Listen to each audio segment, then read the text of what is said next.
한국, 이제는 막아야 합니다. 이대로 두면 우리 미국도 더 이상 감당할 수 없습니다.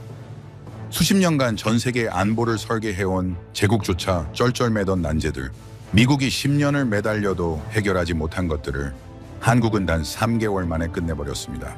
미국이 쌓아 올린 기존의 질서는 이미 완전히 무너졌습니다. 강대국들이 속수무책으로 뒷걸음질 치는 사이 대한민국은 이미 게임의 규칙을 완전히 바꿔놓았습니다. 이제 전 세계는 한국을 향해 위협을 느끼는 수준을 넘어 감히 범접할 수 없는 두려움을 느끼기 시작했습니다. 위기의 순간마다 어디선가 나타나 상상을 뛰어넘는 결과를 던져놓고 아무런 대가도 바라지 않고 사라지는 나라. 도대체 대한민국은 어떤 광기로 이 불가능을 현실로 만들어버린 것일까요? 지금부터 세계가 계산조차 하지 못했던 대한민국의 진짜 정체를 낱낱이 파헤치겠습니다. 영상을 시청하신 후 마음에 드신다면 좋아요와 구독 버튼을 꼭 눌러주세요. 여러분의 관심이 저에겐 큰 힘이 됩니다. 그럼 바로 시작하겠습니다. 저는 그렇게 믿었습니다. 단 한 번도 의심한 적 없었죠. 전 세계의 안보는 우리 미국의 손끝에서 통제되고 인류의 무기는 우리의 설계도에서 탄생한다고 확신했으니까요. 저는 웨스트포인트에서 단 한 번도 수석을 놓친 적 없는 제국이 키운 가장 완벽한 전략가였습니다. 하지만 그날 강의실에서 본 데이터는 제 상식을 잔인하게 짓밟았습니다.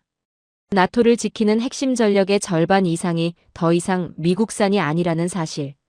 수십 년간 우리가 독점해온 전장의 표준을 한국이 단숨에 뒤흔들고 있다는 사실이었죠.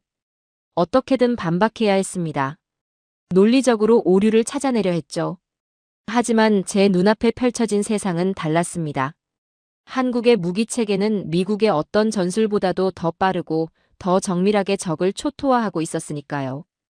그 순간 깨달았습니다. 제가 배워온 교본은 이제 고철덩어리에 불과하다는 것을. 세계의 질서는 이미 바뀌고 있었습니다. 제 이름은 제이콥 벤스입니다. 저는 지금 미국이 세계의 중심이라는 착각에서 완전히 깨어났습니다. 그리고 제 눈앞에는 우리가 그토록 무시했던 한국이 인류전쟁의 새로운 문법을 써내려가는 광경이 펼쳐지고 있었죠. 킹 교수님이 강단에 섰을 때 저는 솔직히 이 강의를 대수롭지 않게 여겼습니다. 국방부 자문관 출신이라는 이력은 인상적이었지만 결국 또 하나의 강의일 뿐이라고 생각했으니까요. 그런데 킹 교수님의 첫마디는 달랐죠. 여러분, 지금 이 순간 유럽의 최전방에서 포성이 울리고 있습니다. 그 포성을 내는 포신에 새겨진 이름을 아십니까? 아무도 대답하지 않았습니다. 독일이 아닙니다. 프랑스도 아니에요. 바로 대한민국입니다. 저는 그 순간 솔직히 말하면 머릿속에 한국이라는 나라의 이미지를 떠올렸습니다. 아시아에 떠오르는 경제 강국, 세계를 휩쓰는 문화 콘텐츠, 친절하고 조용하며 성실한 사람들, 누구도 부정할 수 없는 반도체와 조선의 나라. 무기요? 저도 모르게 그 단어가 한국이라는 이미지와 잘 연결되지 않았습니다. 지금 생각해보면 부끄러운 일이지만 저는 아시아 국가에 대한 편견을 스스로도 인식하지 못한 채 품고 있었던 겁니다. 강하고 치명적인 무기를 만드는 나라, 전장의 판도를 바꾸는 나라. 그런 이미지는 미국이거나 유럽이거나 기껏해야 러시아여야 한다고 저는 암묵적으로 믿고 있었으니까요. 킹 교수님은 그런 저를 꿰뚫어보는 듯 말을 이었습니다. 지금 여러분 중 절반은 피식 웃었을 겁니다. 한국이라고요? 저도 20년 전엔 그랬습니다. 그런데 데이터는 여러분의 선입견을 기다려주지 않습니다. 저는 그제야 자세를 고쳐 앉았습니다. 킹 교수님이 꺼내든 첫 번째 사례는 필리핀이었습니다. 필리핀은 수십 년간 남중국해에서 속수무책이었죠.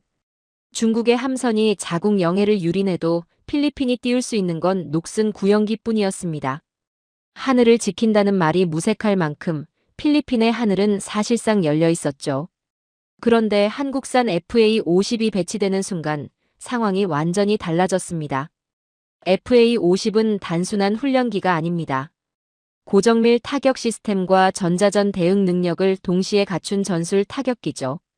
필리핀 조종사들이 처음 조종석에 앉던 날 이렇게 말했습니다. 우리가 지금까지 탄 어떤 기체와도 다르다고. 필리핀은 FA-50을 통해 비로소 하늘의 주인이 되었습니다. 이제 필리핀 상공을 넘보는 불청객들은 한국산 정밀 타격이라는 실질적인 공포를 마주하게 됐죠. 남중국해의 긴장은 여전하지만 필리핀의 하늘만큼은 더 이상 열려있지 않습니다. 저는 이 대목에서 처음으로 뭔가 이상하다는 감각을 느꼈습니다. 단순한 무기 수출 이야기가 아니었죠. 전장의 판도 자체가 바뀌는 이야기였으니까요. 킹 교수님은 멈추지 않았습니다. 두 번째입니다. 태국과 캄보디아의 국경 분쟁입니다. 프레아비히어 사원 일대는 캄보디아가 지리적으로 유리한 지형이었습니다. 산악 지형을 등에 업고 포병 화력을 퍼부으며 태국을 압박했죠. 전통적인 방식이라면 태국은 속수무책이었을 겁니다. 지형이 전술을 지배하는 상황이었으니까요. 그런데 태국 공군이 한국산 유도폭탄을 투입하면서 모든 것이 바뀌었습니다. 한국형 유도폭탄은 투하된 순간 스스로 날개를 펼칩니다. 산맥을 넘고 계곡을 돌아 적의 사각지대 한복판을 정확히 타격하죠. 캄보디아군은 어디서 날아오는지조차 몰랐습니다. 대응할 틈도 없었죠. 지형이 무의미해진 순간이었습니다. 수천 년간 인류가 믿어온 자연의 방패가 한국이 만든 유도 기술 앞에서 무력화됐죠. 이 사건 이후 동남아시아 전체에 하나의 인식이 퍼졌습니다. 한국 무기는 지형 지물을 무시하는 정밀도를 가졌다는 것을요. 다음은 카슈미르로 넘어가 보죠. 여러분, 카슈미르 고원지대를 아십니까? 영하에 혹한 산소가 희박한 고도, 극한의 지형. 그 환경에서 포병 대결이 벌어졌습니다. 한쪽은 중국제 자주포, 다른 한쪽은 한국산 K9이었습니다. 저는 그 순간 귀가 번쩍 뚫렸습니다. 중국제라고요? 중국은 미국과 패권을 다투는 나라입니다. 군사력에서도 기술력에서도 결코 만만히 볼 수 없는 상대죠. 그 중국이 만든 자주포가 한국산과 붙었다는 겁니까? 파키스탄은 중국제 자주포를 믿었습니다. 인도는 한국산 K9 바즈라를 택했죠. 바즈라는 번개라는 뜻입니다. 이름이 결코 우연이 아니었습니다. 킹 교수님은 담담하게 말을 이었습니다. 포병 대결의 승패는 두 가지에서 갈립니다. 첫째, 초탄이 얼마나 정확히 맞느냐. 둘째, 맞은 뒤 얼마나 빨리 자리를 피하느냐. K9은 적이 대응 사격을 준비하는 그 짧은 시간 안에 이미 6발을 쏘고 진지를 옮겼습니다. 중국제는 초탄 이후 정밀도가 급격히 떨어졌죠. 포병으로서의 생존 가치를 스스로 증명하지 못한 겁니다. 결과는 일방적이었습니다. 인도군은 K9의 성능에 압도되어 추가 도입을 결정했죠. 파키스탄군은 이제 K9의 포성만 들려도 즉각 진지를 이탈한다고 했습니다. 저는 속으로 이 데이터를 부정하고 싶었습니다. 중국산이 한국산에 일방적으로 밀렸다는 게 쉽게 납득이 되지 않았으니까요. 하지만 킹 교수님은 이미 다음 사례로 넘어가고 있었습니다. 이번엔 중동이었죠. 여러분, 중동 하늘을 떠올려 보십시오. 이란제 드론과 순항 미사일이 쏟아지는 그 하늘. 미국의 패트리엇이 그 자리를 지켰습니다. 그런데 패트리엇에는 두 가지 문제가 있었죠. 너무 비쌌고 적어도 드론에 취약했습니다. UAE가 선택한 대안은 한국산 천궁이었습니다. 실전 요격률 96%입니다. 100발이 날아오면 96발을 하늘에서 지운다는 뜻이죠. 천궁은 고고도 미사일을 직접 충돌 방식으로 격추합니다. 비호복합은 초저고도 드론을 기관포로 갈아버리죠. 두 시스템이 층층이 하늘을 막는 겁니다. 완벽한 방공망이었습니다. 비용 효율성과 정밀함을 동시에 잡은 시스템이었죠. 중동의 방공 표준이 그렇게 한국산으로 교체되기 시작했습니다. 그리고 킹 교수님은 마지막 사례로 넘어갔습니다. 자, 이번엔 유럽으로 가보죠. 우크라이나 전쟁이 터지자 유럽 전체가 패닉에 빠졌습니다. 폴란드는 독일에 전차를 요청했죠. 독일은 뭐라고 했는지 아십니까? 최소 5년은 기다려야 한다고 했습니다. 폴란드는 한국으로 달려갔습니다.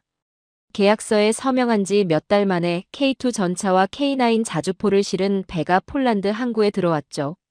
폴란드 국방 관계자는 이렇게 말했습니다.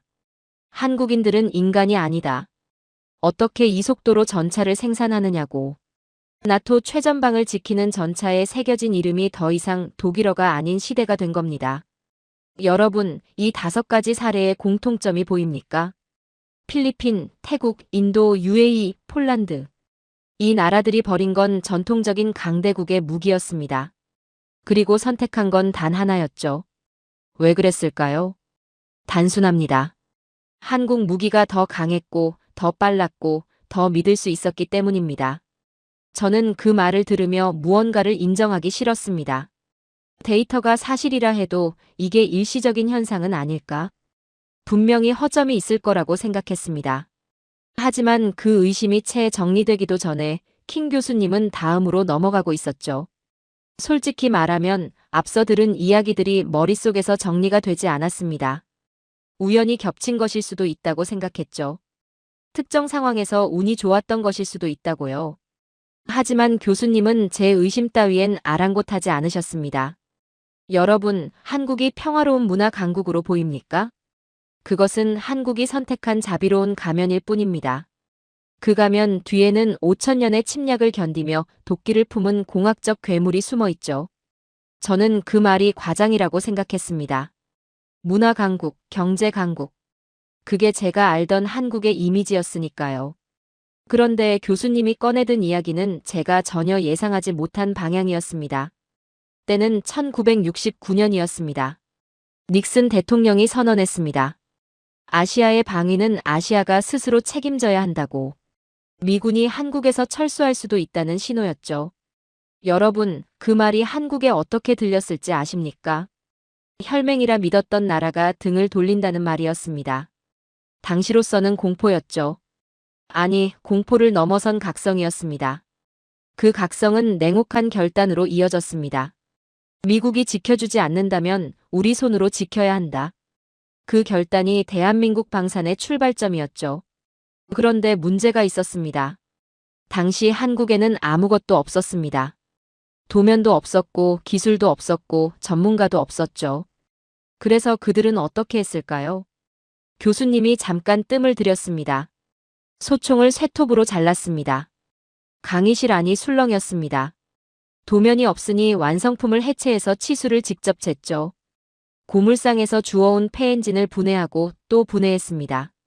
이것이 대한민국 국방과학연구소의 시작이었습니다. 누군가는 이걸 무모하다고 했습니다. 저는 이걸 위대하다고 부릅니다. 저는 그 대목에서 묘한 감정을 느꼈습니다. 비웃음이 나와야 할 것 같은데 이상하게 그렇지 않았습니다. 쇠톱으로 소총을 자르던 그 기술자들의 모습이 어딘가 처절하고 진지하게 느껴졌으니까요. 그리고 그 처절함은 결과로 이어졌습니다. 1978년입니다.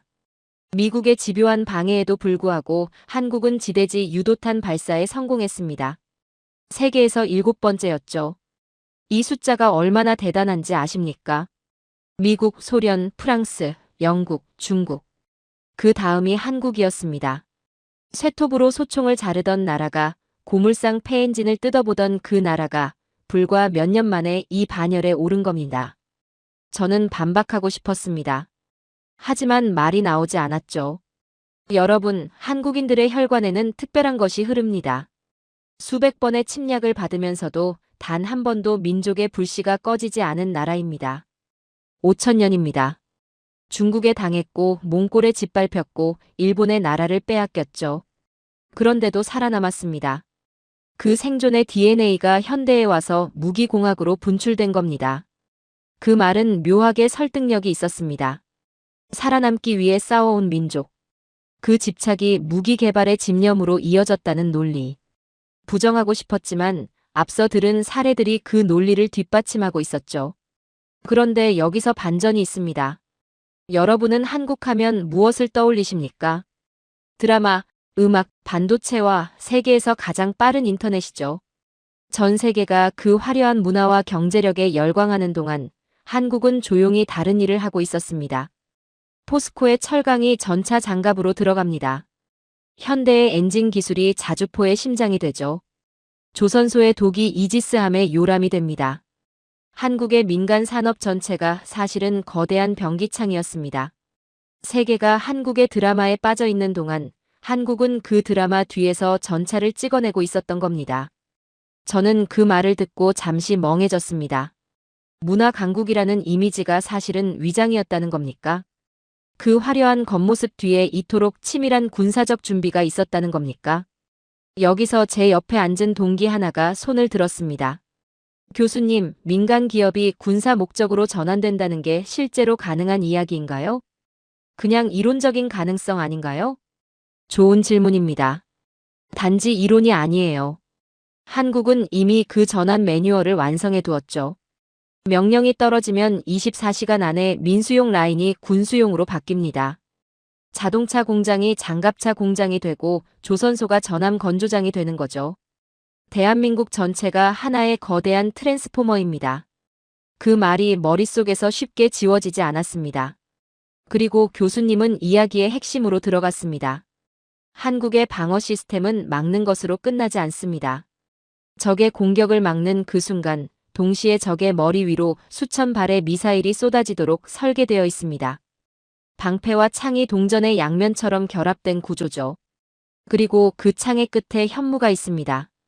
탄두 중량 8톤에서 9톤. 전 세계 재래식 미사일 중 유례가 없는 수치입니다. 핵무기 없이도 지하 수백 미터 벙커를 증발시킬 수 있죠.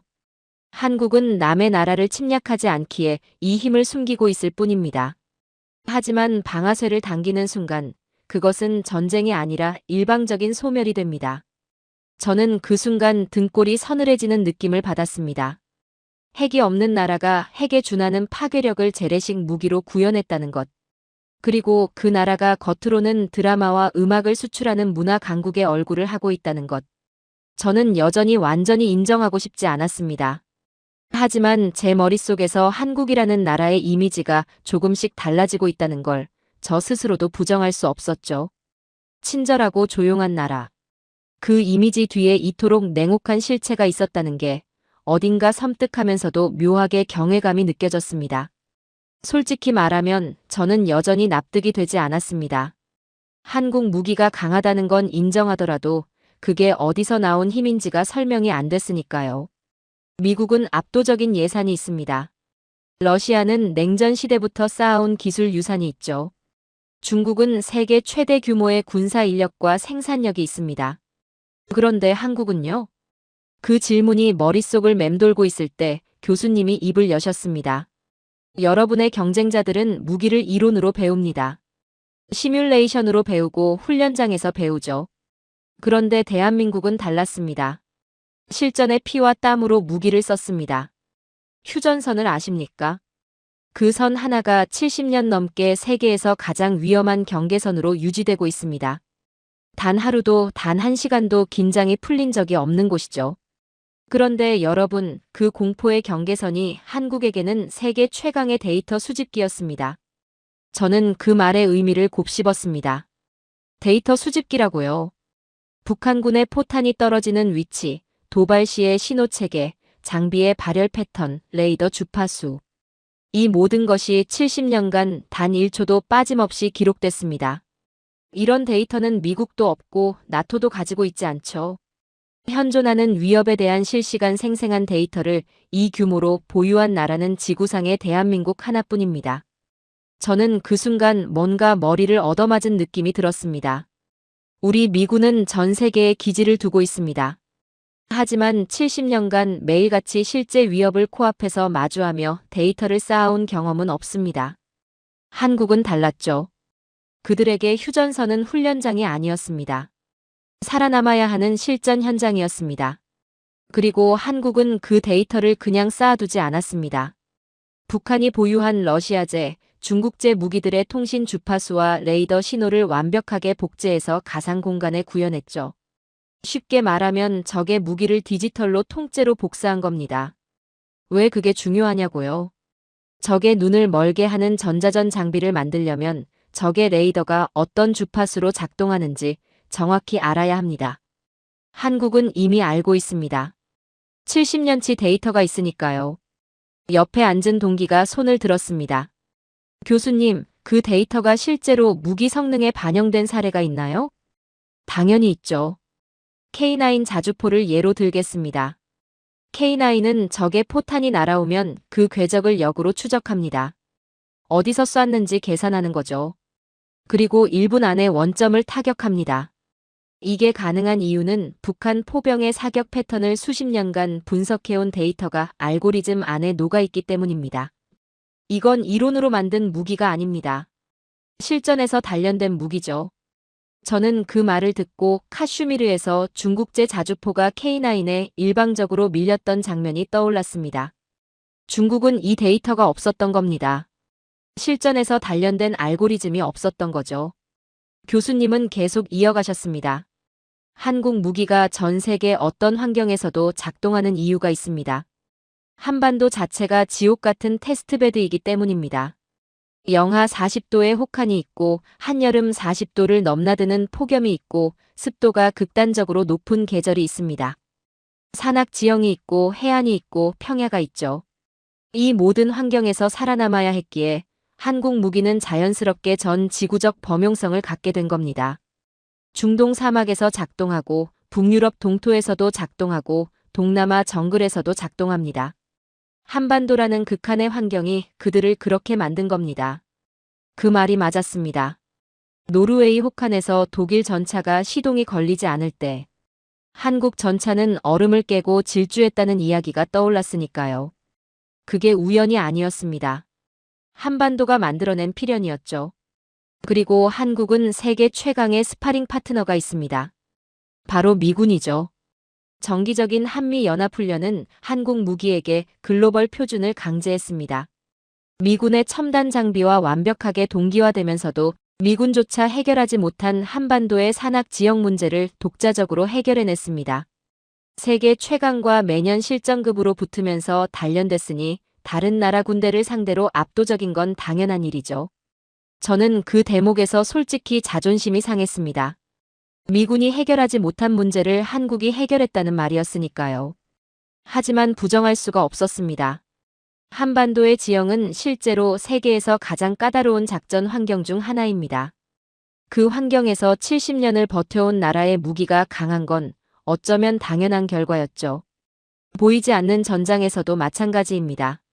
한국은 북한의 통신망을 수십 년간 감시해왔습니다. 그 신호 하나하나를 분석하고 교란하고 무력화하는 기술을 쌓아왔죠. 적의 지휘 체계를 마비시키는 전자전 기술. 그것도 실험실에서 나온 게 아닙니다. 북한이라는 살아있는 연구실이 70년간 제공한 데이터에서 나온 겁니다. 그리고 그 모든 것이 한국 무기의 정밀도로 집약됩니다. 물량으로 승부하는 적에 맞서기 위해 한국은 한 발로 한 대를 확실히 부순다는 원칙에 목숨을 걸었습니다. 미사일 한 발에 박힌 센서 하나하나가 적의 지휘부 창문을 골라 조준할 수 있을 만큼의 정밀도. 그건 실패가 곧 죽음이라는 절박함이 수십 년간 쌓아낸 결과물입니다. 저는 그 말을 듣고 조용히 앉아 있었습니다. 반박할 논리가 떠오르지 않았습니다. 미국은 예산으로 무기를 만들었습니다. 러시아는 규모로 무기를 만들었죠. 중국은 속도로 무기를 만들었습니다. 그런데 한국은 달랐습니다. 생존으로 무기를 만들었습니다. 70년간 단 한 번도 긴장을 풀 수 없었던 그 절박함이 세계 어느 나라도 흉내낼 수 없는 데이터와 정밀함을 만들어낸 겁니다. 저는 여전히 완전히 인정하고 싶지 않았습니다. 하지만 머릿속에서 한국이라는 나라가 차지하는 무게가 조금씩 달라지고 있었습니다. 저는 그때까지도 한국의 강함이 특수한 환경에서 비롯된 것이라고 합리화하고 있었습니다.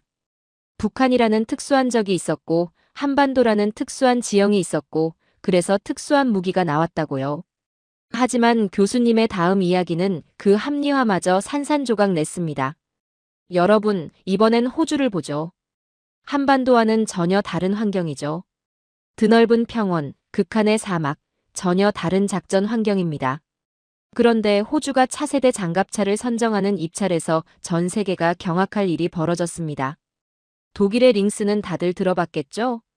전 세계 장갑차 시장을 수십 년간 지배해온 독일의 자존심이었죠. 모든 전문가가 독일의 승리를 당연하게 봤습니다. 그런데 거기에 이름도 생소한 한국의 레드백이 도전장을 내밀었습니다. 강의실 안이 조용해졌습니다. 결과가 어떻게 됐을까요? 한국의 압승이었습니다. 독일 기술자들이 우리가 졌다고 인정할 수밖에 없었습니다. 유연한 설계, 압도적인 기동력, 그리고 한반도의 극한 환경에서 단련된 내구성. 링스는 그 앞에서 무릎을 꿇었습니다. 저는 그 말을 듣고 솔직히 불편했습니다. 독일이 졌다는 게 쉽게 납득이 되지 않았으니까요. 독일은 두 차례의 세계대전을 통해 세계 최고의 기갑 기술을 쌓아온 나라입니다. 그 나라가 한국에 졌다는 겁니까? 이런 사실이 받아들이기 불편한가요? 저도 처음엔 의아해했죠. 그런데 데이터는 감정을 기다려주지 않습니다. 교수님은 다음 이야기로 넘어가셨습니다. 폴란드 이야기를 다시 해보죠. 우크라이나 전쟁이 터지고 폴란드는 공황 상태였습니다. 안보 공백을 메워야 했죠. 독일의 전차를 요청했습니다. 독일은 5년을 기다리라고 했습니다. 프랑스도 미국도 비슷했죠. 폴란드는 한국으로 달려갔습니다. 그리고 계약서에 서명한 지 단 몇 달 만에 K2 전차와 K9 자주포를 실은 선박이 폴란드 항구에 들어왔습니다. 교수님의 목소리에 힘이 실렸습니다. 폴란드 국방 관계자가 이런 말을 했죠. 한국인들은 인간이 아니다. 어떻게 이 속도로 전차를 생산하느냐고. 그 말이 과장처럼 들립니까? 아닙니다. 국가 전체가 하나의 거대한 컨베이어 벨트처럼 맞물려 돌아가는 나라만이 가능한 속도였습니다. 저는 그 대목에서 뭔가를 인정해야 할 것 같은 불편함을 느꼈습니다. 미국도 독일도 프랑스도 해내지 못한 것을 한국이 해냈다는 사실이었으니까요. 그리고 여기서 결정적인 반전이 있습니다. 교수님이 말씀하셨습니다. 한국은 나토 회원국이 아닙니다. 그런데 나토의 복잡한 규격을 가장 완벽하게, 가장 저렴하게 구현했습니다. 강대국들이 수십 년에 걸쳐 쌓아올린 표준이라는 성벽을 한국이 안에서부터 무너뜨린 겁니다. 이제 폴란드군은 독일제 전차 대신 한국제 K2를 몰고 나토의 최전방을 지키고 있습니다. 나토의 최전방을 한국제 전차가 지키고 있다는 말이었습니다. 저는 그 문장이 머릿속에서 쉽게 지워지지 않았습니다. 이번엔 노르웨이의 환경 얘기를 해보죠. 영하 40도의 동토에서 독일 전차가 시동이 걸리지 않아 멈춰 섰습니다. 그 자리에서 한국의 K2는 얼음을 깨고 질주했습니다. 이게 가능한 이유가 뭔지 아십니까? 한반도입니다. 영하의 혹한도 있고 40도를 넘는 폭염도 있고 습도가 극단적인 장마도 있고 험준한 산악도 있는 그 땅에서 살아남아야 했기 때문입니다. 한국 무기는 설계 단계부터 지구상 모든 극한 환경을 전제로 만들어졌습니다. 그러니 어디서든 작동하는 건 당연한 결과죠. 교수님, 그렇다면 한국이 기술 종속을 걱정하지 않아도 되는 이유가 있나요? 핵심 부품을 외국에서 가져오면 결국 강대국의 수출 통제에 걸리지 않나요? 바로 그 지점이 핵심입니다. 한국은 엔진, 변속기, 사격 통제 시스템까지 국산화율 100%를 목표로 해왔습니다. 강대국들이 기술 수출을 통제하는 방식으로 한국을 길들이려 할 때마다 한국은 그 부품을 직접 만들어버리는 방식으로 대응했습니다. 갑질을 당할수록 더 독해진 겁니다. 그 말이 앞서 들었던 이야기와 겹쳐졌습니다. 족쇄를 채울수록 더 강해졌다는 그 논리와 정확히 맞아떨어졌으니까요. 그리고 이것을 보십시오. 한국 무기의 인터페이스를 처음 본 외국 군인들이 하는 말이 있습니다. 이건 무기가 아니라 미래에서 온 스마트 기기라고. 과장이 아닙니다. 한국은 세계 최고 수준의 게임 산업과 반도체 기술을 가진 나라입니다. 그 DNA가 무기 제어 시스템에 그대로 이식됐습니다. 인공지능이 적을 먼저 찾아내고 조준하고 최적의 타격 시점을 계산합니다. 조종사나 포수는 최종 결정만 내리면 되죠. 서구권의 투박한 기계식 장비에 익숙했던 군인들이 한국 무기 앞에서 경탄하는 건 당연한 일입니다. 하드웨어의 강함과 소프트웨어의 정밀함이 하나로 결합된 무기. 그건 한국만이 만들 수 있는 겁니다. 저는 그 대목에서 오랫동안 침묵했습니다. 한국을 카피캣이라 불렀던 시절이 있었습니다. 남의 기술을 베끼는 나라라고 무시했던 시절이 있었죠. 그런데 이제 그 나라가 독일을 꺾고 유럽의 납기를 메우고 나토의 최전방을 지키고 있었습니다. 그리고 미래에서 온 스마트 기기라는 소리를 듣는 무기를 만들고 있었죠. 저는 여전히 완전히 무릎을 꿇고 싶지 않았습니다. 하지만 제 안의 오만이 조금씩 균열을 일으키고 있다는 걸 부정할 수 없었습니다. 저는 그때까지도 스스로에게 말하고 있었습니다. 한국이 강한 건 인정하겠다고. 하지만 그건 어디까지나 방어에 특화된 강함이라고. 공격적인 화력에서만큼은 미국을 따라올 수 없다고. 그 마지막 자존심이 남아 있었죠. 교수님은 그 자존심마저 무너뜨릴 준비를 하고 계셨습니다. 여러분, 한국의 방위산업은 지키는 것에 만족하지 않습니다. 한국의 방패는 적의 칼을 막아내는 동시에 그 칼을 쥔 적의 심장을 꿰뚫도록 설계되어 있습니다. 핵무기가 없기에 그들은 더 잔혹한 공학적 괴물을 만들어냈죠. 저는 속으로 반박했습니다. 핵이 없으면 결국 한계가 있다고. 재래식 무기는 재래식 무기일 뿐이라고. 천궁을 아십니까? 실전 요격률 96%의 방공 시스템이죠. 그런데 천궁이 진짜 무서운 이유는 요격률이 아닙니다. 적의 미사일을 공중에서 직접 충돌로 맞추는 기술, 이른바 충격 격추 방식은 세계 최고 난도의 공학이죠. 수백 미터 상공에서 초음 속으로 날아오는 물체를 또 다른 물체로 정확히 맞춰야 하니까요. 그런데 한국은 이 기술을 방어에만 쓰지 않았습니다. 적의 미사일을 하늘에서 맞추는 그 초정밀 유도 기술을 역으로 적의 벙커를 타격하는 미사일에 이식한 겁니다. 방패를 깎아 창끝을 만든 거죠. 이 기술 공유 체계 덕분에 한국 미사일은 적진의 창문 하나까지 골라 때리는 저격 미사일이 되었습니다. 그 말이 머릿속에서 쉽게 지워지지 않았습니다. 방어 기술이 공격 기술로 이식된다는 발상 자체가 낯설었으니까요. 한미 미사일 지침을 아십니까? 수십 년간 한국의 손발을 묶어온 족쇄였죠. 사거리와 탄두 중량을 제한당했습니다. 팔다리가 잘린 저격수와 같은 상황이었죠. 강대국이 한국의 미사일 능력을 의도적으로 억눌러 온 겁니다. 그런데 한국은 포기하지 않았죠. 지침의 빈틈을 찾아 연료 효율과 정밀도를 극한으로 끌어올렸습니다. 제한된 탄두 중량 안에서 최대의 파괴력을 내는 방법을 연구하고 또 연구했죠. 족쇄를 채울수록 더 정교해졌고 압박을 받을수록 더 집요해졌습니다. 그리고 그 족쇄가 풀리는 순간이 왔습니다. 한국이 그동안 얼마나 무서운 것을 준비해왔는지 전 세계가 목격하게 되죠. 교수님은 잠시 뜸을 들이셨습니다. 현무에 대해 다시 이야기해야 하겠군요. 강의실 안이 조용해졌죠. 탄두 중량 8톤에서 9톤. 전 세계 재래식 미사일 중 유례가 없는 수치죠. 미국의 대표적인 벙커버스터 탄두가 900kg 수준입니다. 현무는 그 10배에 가까운 쇳덩이를 싣고 날아가죠. 이 거대한 질량이 나카시 가속도를 받아 지면에 충돌하는 순간 지진이 감지됩니다. 적의 지하 수백 미터 깊숙한 벙커가 흔적도 없이 증발하죠. 핵을 가질 수 없다면 공학적 질량으로 적을 짓누르겠다는 집념이 만들어낸 결과입니다. 핵이 아니어도 핵의 파괴력을 낸다는 한국식 해답의 정점이죠. 저는 그 숫자를 머릿속에서 계산해봤습니다. 반박할 말이 나오지 않았죠. 그리고 현무는 땅 위에서만 날아오지 않습니다. 도산 안창호급 잠수함을 아십니까? 세계 최초로 수직 발사관을 갖춘 재래식 잠수함이죠. 잠수함 발사 탄도미사일은 핵보유국들의 전유물이었습니다.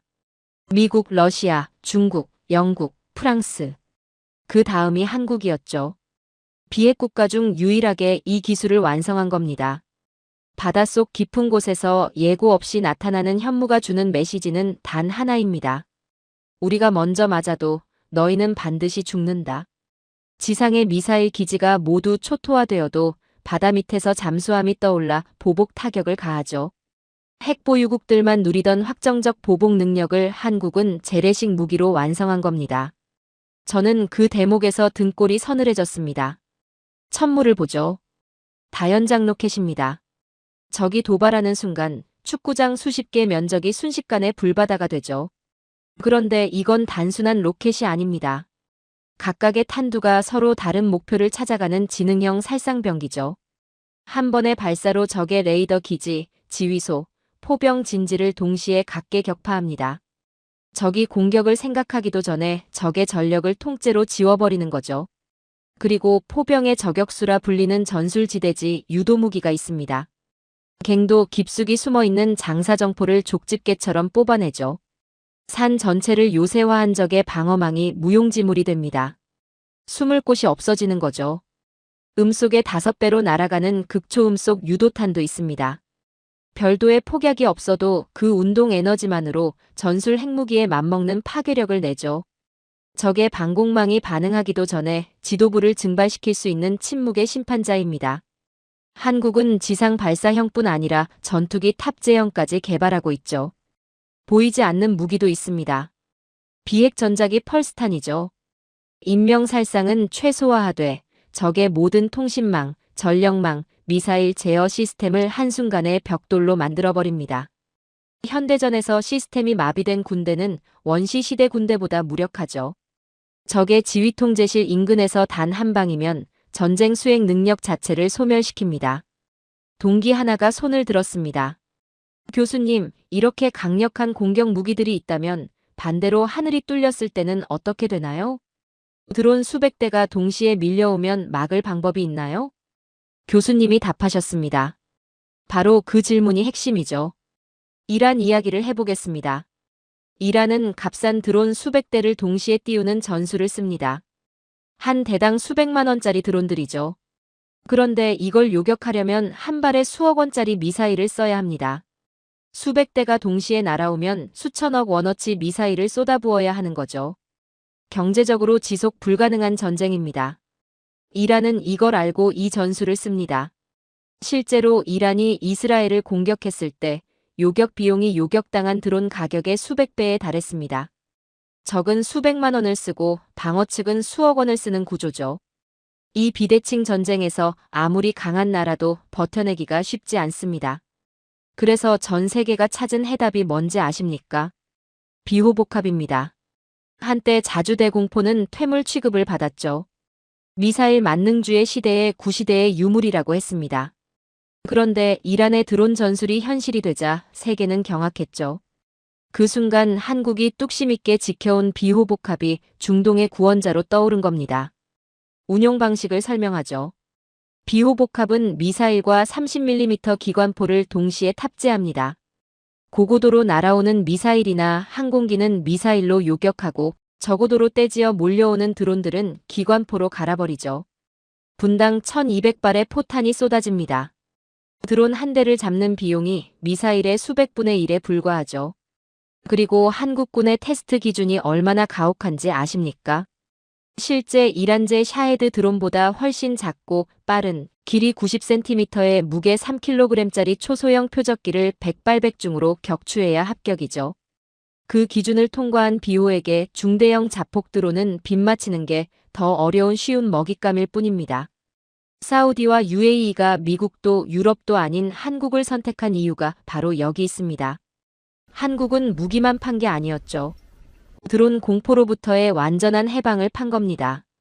그리고 한국이 여기서 만족하고 멈출 리가 없겠죠?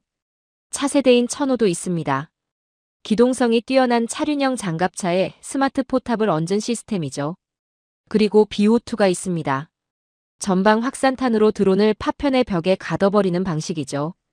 러시아의 판치르와 독일의 스카이레인저를 압도하는 현존 최강의 대공 시스템이 대한민국에서 완성되고 있습니다. 레이저 무기도 있죠. 빛의 속도로 드론과 미사일을 태워버리는 시스템입니다. 1회 발사 비용이 2,000원이죠. 전기만 공급되면 됩니다. 적이 수만 대의 드론으로 밀려와도 모두 격추할 수 있죠. 공격의 가성비를 0으로 만드는 혁명적 방어 무기입니다. 이제 전체 그림이 보이십니까? 비호와 레이저가 하늘을 막습니다. 천무와 전술지대지 유도무기가 땅을 지우죠. 현무가 적의 지도부를 소멸시킵니다. 잠수함이 바닷속에서 확정적 보복을 준비하고 있죠. 극초음속 유도탄이 방공망을 무력화하고 전자기 펄스탄이 적의 두뇌를 태워버립니다. 방어와 공격이 동전의 양면처럼 완벽하게 맞물린 시스템이죠. 이것이 한국이 설계한 공격적 방어의 완성형입니다.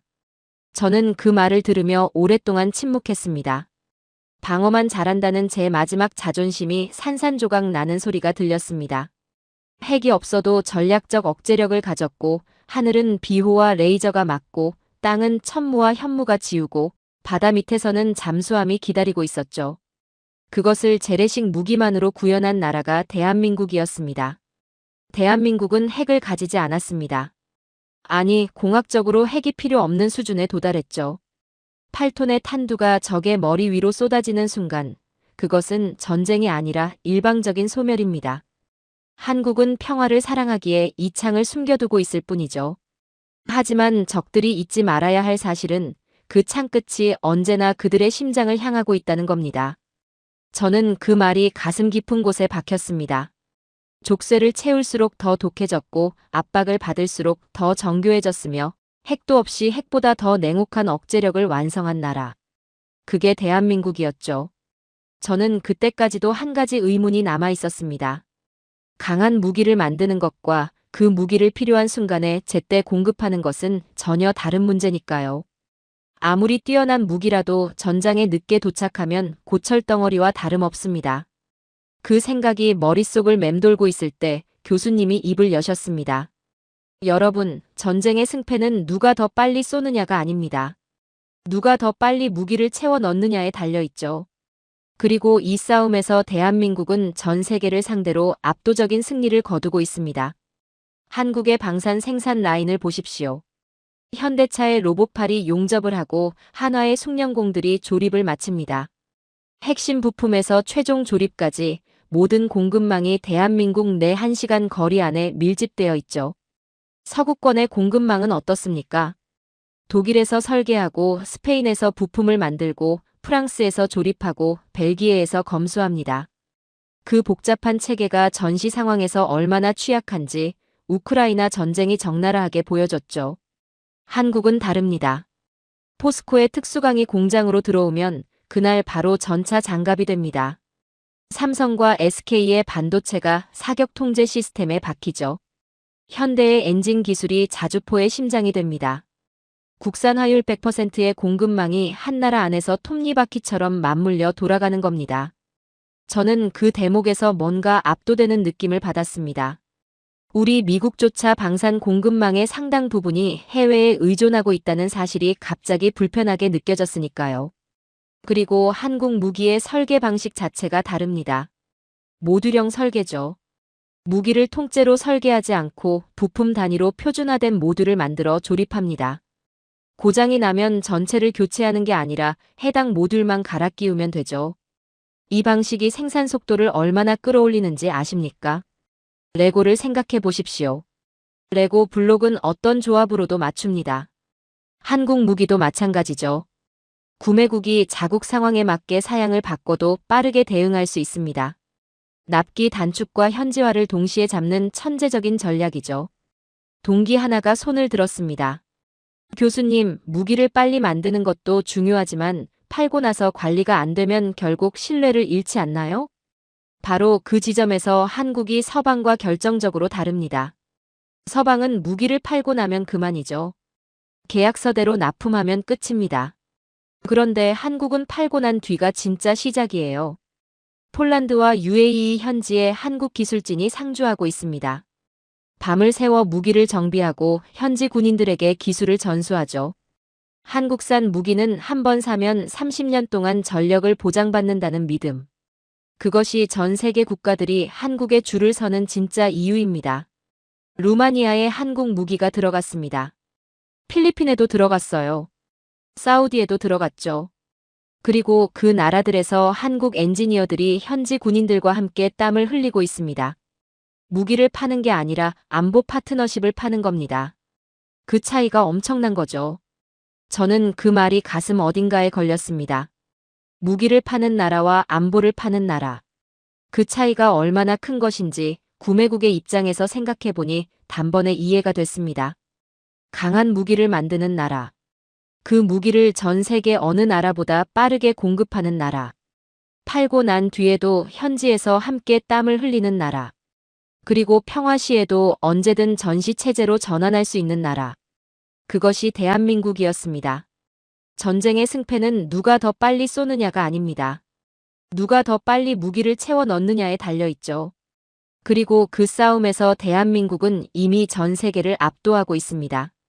대한민국 제조업의 시간은 적의 시간보다 10배 더 빠르게 흐릅니다. 저는 그 말을 듣고 더 이상 반박할 논리를 찾지 못했습니다. 데이터가 있었고 현장이 있었고 결과가 있었죠. 저는 그때쯤 되어서야 교수님이 왜 이 강의를 이토록 체계적으로 구성하셨는지 조금씩 이해하기 시작했습니다. 단순히 한국 무기가 강하다는 이야기가 아니었죠. 세계 안보의 판도 자체가 바뀌고 있다는 이야기였으니까요. 그리고 교수님의 다음 이야기는 제가 그날 들은 것 중 가장 충격적인 것이었습니다. 여러분 놀라지 마십시오.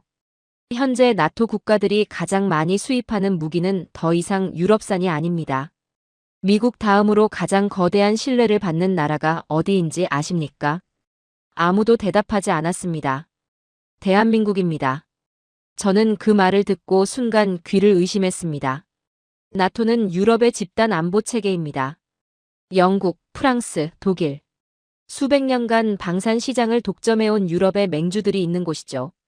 그 나토에서 미국 다음이 한국이라는 겁니까? 단순한 숫자가 아닙니다. 서구 방산 시스템이 한국의 기술력 앞에 사실상 항복했다는 의미죠. 유럽의 안보가 위협받는 결정적인 순간 그들이 가장 먼저 달려간 곳이 대서양 건너 미국도 아니고 옆 나라 독일도 아닌 지구 반대편의 대한민국이었으니까요. 교수님은 계속하셨습니다. 서방 강대국들은 무기를 팔고 나면 그만이지만 한국은 다르다고 했던 말 기억하나요? 무기체계, 정비교육, 기술 이전, 부품 공급망 구축까지 패키지로 제공했죠. 폴란드에 세워지는 한국 방산 현지 생산기지는 단순한 공장이 아닙니다. 유럽의 안보를 한국 기술로 지키겠다는 선언이죠. 그리고 결정적인 차이가 있습니다. 강대국들은 무기를 팔 때 블랙박스를 고집했습니다. 핵심 기술은 절대 넘겨주지 않는 거죠. 구매국을 기술적으로 종속시키는 방식이었습니다. 그런데 한국은 달랐습니다. 노하우를 전수하고 함께 생산하고 현지에서 직접 가르쳤죠. 기술 식민지에서 벗어나고 싶었던 나라들에게 한국은 유일한 대안이었습니다. 교수님, 기술을 넘겨주면 결국 한국 스스로 경쟁자를 만드는 것 아닌가요? 좋은 질문이에요. 그런데 생각해 보십시오. 기술을 전수받은 나라는 한국의 시스템 위에서 작동합니다. 부품도 한국 규격이고 운용 교리도 한국식이고 업그레이드도 한국을 통해야 하죠. 이것이 바로 한국이 만들어가는 안보 플랫폼의 본질입니다. 한국 무기가 배치된 곳마다 그 나라의 군사 교리가 한국식으로 바뀝니다. 전 세계 전술 지도가 대한민국이 그린 설계도를 따라 움직이게 되는 거죠. 저는 그 말의 무게를 천천히 실감했습니다. 운영체제를 장악한 나라가 생태계를 지배한다는 논리. 그것이 방산에서도 그대로 적용되고 있었죠. 외신들이 뭐라고 하는지 아십니까? 한국은 더 이상 아시아의 방산국이 아니라 유럽 안보의 핵심 기둥이라고 합니다. 한국이 없으면 유럽의 안보는 멈춘다는 평가까지 나오고 있죠. 세계 최고 권위의 군사 매체들이 한국을 글로벌 방산 탑4로 분류하고 있습니다. 그리고 그 평가는 매년 한국에게 더 유리하게 바뀌고 있죠. 폴란드, 루마니아, 에스토니아. 한국 무기를 중심으로 나토 동부 전선이 하나의 강철 벨트로 묶이고 있습니다. 이 나라들은 이제 한국과 국방 협력 조약을 앞다퉈 체결하고 있죠. 단순한 무기 구매가 아닙니다. 대한민국을 자국 안보의 파트너로 선택한 겁니다. 필리핀, UAE, 사우디, 호주까지 한국식 제어 시스템과 한국식 교리를 배우고 있습니다. 한국 무기가 배치되는 즉시 적의 도발이 멈추는 억제력을 목격한 나라들이 한국을 중심으로 한 글로벌 안보 네트워크에 가입하기 위해 줄을 서고 있죠. 저는 그 대목에서 머릿속에 하나의 그림이 그려졌습니다. 지구 위에 한국 무기가 꽂힌 지점들을 이어보면 그것이 하나의 거대한 안보 네트워크를 이루고 있다는 그림이었습니다. 유럽의 동부 전선, 중동의 하늘, 동남아시아의 상공, 남아시아의 고원. 그 모든 곳에 대한민국이 만든 무기가 있었죠. 그리고 이것이 단순히 한국의 이익이 되는 이야기가 아닙니다. 한국의 방산 수출은 반도체와 조선업, 철강 산업과 연결된 거대한 산업 생태계를 움직입니다. 무기 한 대가 팔릴 때마다 포스코의 특수강이 팔리고 한국산 반도체가 팔리고 한국 엔지니어들의 기술이 세계로 퍼져나가죠. 대한민국이 만든 안보가 대한민국의 경제를 먹여 살리는 선순환 구조입니다. 그리고 여기에 있는 한국 엔지니어들을 생각해 보십시오. 폴란드의 추운 밤, UAE의 뜨거운 사막에서 현지 군인들에게 기술을 가르치며 땀을 흘리는 그들이요. 우리가 겪은 전쟁의 아픔이 역설적으로 세계를 지키는 힘이 되었다는 걸 그 엔지니어들은 몸으로 증명하고 있죠. 저는 그 말을 듣고 처음으로 한국이라는 나라에 대해 다른 감정을 느꼈습니다. 두려움이 아니었습니다. 경외감이었죠. 전쟁의 상흔을 안고 시작한 나라가 그 상흔을 힘으로 바꿔 세계의 평화를 지키는 나라가 되었다는 사실. 그것은 어떤 군사 교본에도 나오지 않는 이야기였습니다. 이제 대한민국은 방산 강국을 넘어 세계 안보의 운영체제가 되었습니다. 강대국들의 패권 다툼 속에서 오직 실력 하나로 세계를 설득했죠. 지구촌의 자유와 평화는 이제 대한민국이 설계한 공학의 정점 위에서 숨을 쉽니다. 저는 그 말을 듣고 더 이상 반박하려 하지 않았습니다. 4년간 배워온 교본이 틀렸다는 걸 인정하기 싫었지만 데이터 앞에서 자존심은 사치였습니다. 세계는 이미 바뀌어 있었고 그 중심에 대한민국이 있었죠. 그리고 저는 그날 처음으로 미국이 세계의 유일한 중심이라는 믿음이 서서히 무너지는 것을 느꼈습니다. 교수님의 강의가 마지막을 향해 가고 있었습니다. 저는 그날 하루 동안 제가 알던 세계가 완전히 뒤집히는 것을 경험했죠. 하지만 교수님은 아직 끝나지 않으셨습니다. 여러분, 지금까지 제가 말씀드린 것들은 모두 현재의 이야기입니다. 지금 이 순간 존재하는 무기, 지금 이 순간 벌어지고 있는 일들이죠. 그런데 더 무서운 건 미래입니다. 저는 그 말에 등줄기가 서늘해졌습니다. 지금까지 들은 것만으로도 이미 충분히 압도적이었는데 미래가 더 무섭다는 겁니까? 전장이 바뀌고 있습니다. 총을 쏘는 전쟁에서 데이터를 지배하는 전쟁으로 바뀌고 있죠. 그리고 이 새로운 전장에서 대한민국은 가장 앞서 나가고 있습니다. 유무인 복합체계를 아십니까? 인간 조종사가 헬기 한 대를 모는 동안 10대의 무인 드론이 전장의 정보를 실시간으로 중계합니다. 인간의 판단과 인공지능의 속도가 결합된 시스템이죠. 이제 전장의 지휘관은 총을 쏘는 사람이 아닙니다. 수천 대의 드론 군단을 손끝으로 부리는 전장의 마에스트로가 되는 겁니다. 그리고 인공지능 기반의 지휘 체계가 있습니다. 한국이 개발 중인 이 시스템은 적의 도발 징후를 인간보다 10분 먼저 감지합니다. 위성, 드론, 센서가 보내는 테라바이트급 데이터를 실시간으로 통합하여 적이 움직이기도 전에 타격 좌표를 생성하죠. 적이 공격을 결심하기도 전에 이미 대응이 시작되는 겁니다. 예언적 지휘 체계라고 불러도 무방하죠. 저는 그 말을 듣고 솔직히 소름이 돋았습니다. 적이 움직이기 전에 타격 좌표가 생성된다는 말이었으니까요. 무인기 모선도 있습니다. 거대한 전차나 전함이 그 자체로 드론 항모가 되는 거죠.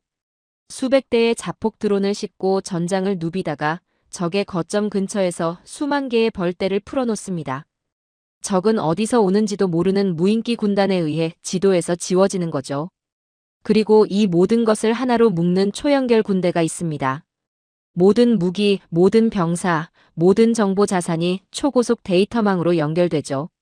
소총 한 자루의 조준 데이터가 본부의 현무미사일 발사 정보와 실시간으로 공유됩니다. 대한민국 군대는 이제 50만 명의 각계 전투원이 아닙니다. 하나의 심장을 가진 거대한 공학적 유기체로 진화하고 있죠. 교수님, 그 시스템이 해킹당하면 오히려 전군이 한꺼번에 마비되지 않나요? 바로 그 약점을 한국이 이미 해결하고 있습니다. 적이 신호체계를 해킹하려 하는 순간 인공지능이 스스로 코드를 바꿔버리죠. 자율형 방어망입니다. 외부의 어떤 기술 종속도 거부하고 우리만의 표준으로 미래 전장의 룰을 정하는 겁니다. 이것이 대한민국의 기술 민족주의가 거두고 있는 인류사적 승리죠. 병사 개인도 바뀌고 있습니다. 한국형 웨어러블 로봇과 다목적 무인 차량이 결합되면 병사 한 명이 과거의 분대 전체를 대체합니다. 생존율은 수백 % 이상 끌어올려지죠. 아이언맨이 만화 속 이야기가 아닌 시대가 한국에서 현실이 되고 있습니다. 훈련도 바뀌었습니다. 한국의 게임 엔진 기술이 만들어낸 가상 전장 시스템은 실제 전장과 구분이 되지 않을 정도로 정밀하죠. 이 시스템으로 훈련받은 군인은 처음 실전에 투입되는 순간에도 이미 수백 번의 전투를 경험한 베테랑이나 다름없습니다. 저는 그 모든 말을 들으며 오랫동안 아무 말도 하지 못했습니다. 드론이 벌떼처럼 날아다니고 인공지능이 적의 움직임을 예측하고 50만 군대가 하나의 심장으로 뛰는 전장. 그 전장의 설계자가 대한민국이라는 사실이었죠. 교수님이 마지막으로 입을 여셨습니다. 여러분, 국제방산업계는 한국의 등장을 말이 안 되는 기적이라고 부릅니다. 하지만 그들은 모릅니다. 닉슨 독트린의 공포 앞에서 쇠톱으로 소총을 자르던 그 기술자들이 있었다는 걸요. 70년간 단 하루도 긴장을 풀지 못한 채 북한이라는 살아있는 연구실에서 데이터를 쌓아온 공학자들이 있었다는 걸요. 그 공학적 집착의 역사가 오늘의 대한민국을 만든 겁니다. 10년 뒤를 보십시오. 대한민국은 단순히 무기를 파는 나라가 아닐 겁니다. 전 세계 자유진영의 안보를 책임지는 허브가 되어 있을 거예요. 미국조차 해결하지 못한 현대전의 과제들을 대한민국이 가장 빠르고 정밀하게 해결하면서 전 세계 군사 강국들이 한국의 표준 없이는 안보 체계를 구성할 수 없는 시대가 올 겁니다. 프랑스, 독일, 영국이 기술 파트너십을 간청하고 미국조차 자국 무기의 핵심 부품을 한국산으로 교체하는 시대. 전 세계 전쟁터에서 울리는 포성이 대한민국이 만든 표준 규격에 의해 결정되는 시대. 그 시대가 이미 시작되고 있습니다.